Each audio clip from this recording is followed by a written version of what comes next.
Ako si Roy, isang guro, isang tatay, minsan magtatato. Pangarap kong yumaman at yan ang aking kikilusan. Kaya tara, kwentuhan tayo. Ay, ayun nga, nakapag-intro na uli. Ay, salamat sa itaas. May biyayang dumating na di na inabot ng bukas. Ay, sa tagal ko naman din yung hindi nakapagtato. Ay, di are, excited nang lumapat sa balat. Ay, gano'n naman nga, huwag kang maiinip. Unang gagawin, ay di are, ihahanda ang stencil. Ay, sa laking tulong naman nga kahit biglaan ang tato. Aba, pag ikaw ay may ganare, nako, ay easy. Yung magpapatato sa akin ay matagal na nakapag-PM. Ay palibhasa ang mamay taga Marukla pa. Ay may kalayuan yun din sa amin. Ay di nakahanap ng pagkakataong makapagpatato ngayong araw.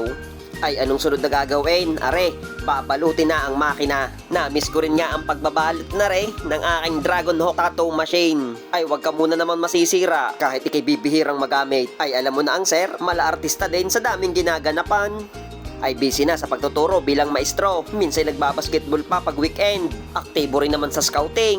Nitong nakaraang linggo ay galing seminar sa Santa Rosa. Ay sangka pa. Nasa iyo na ang lahat, parang Daniel Padilla. Ay bilisan mo na din maestro at ang mga manonood ay sa iyong pagbabalot na katanghod. Ay pakitain muna ang setup ng lamesa. Areho ang aking mga ginagamit sa pagtatato. Ay hari na may mag-sponsor ay sa mga tattoo shop, sa mga tattoo products, owners, baka naman.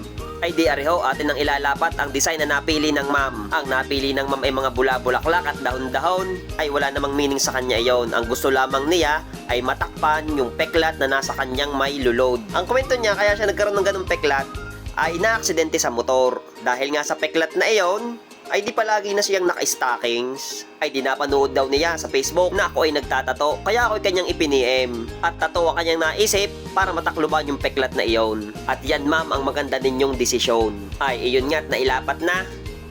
Konting punas-punas. Pasilip-silip, hilahin na yan. Ayun.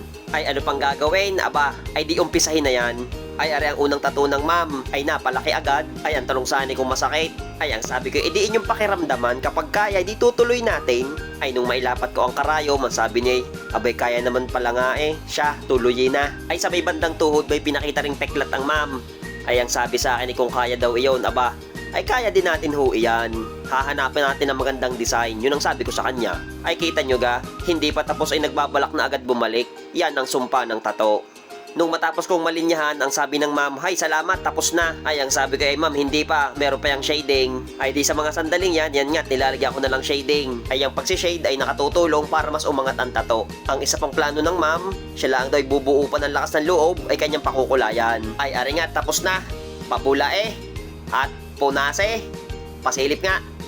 Ay, iyon. Ayos, ay kasaya ng ma'am at yung mga peklat ay natakluban.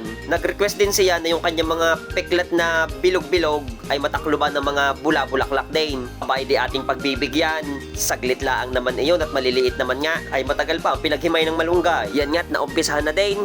Ay kita nyo ga, saglit lamang. Ay di nabulaan na din. Oh, punase. Yan. Ay di goods. Sa mga katulad ko nagsisimula pa lamang sa pagtatato, matumal man ang pagdating ng kliyente, ay huwag tayong maiinip, matuto tayong maghintay ng swerte. Ay areho, resulta ng naging tatuan, napahaba na rin ang kwentuhan, siya hanggang din nila mga. Salamat sa pagsama sa kwento, paalam!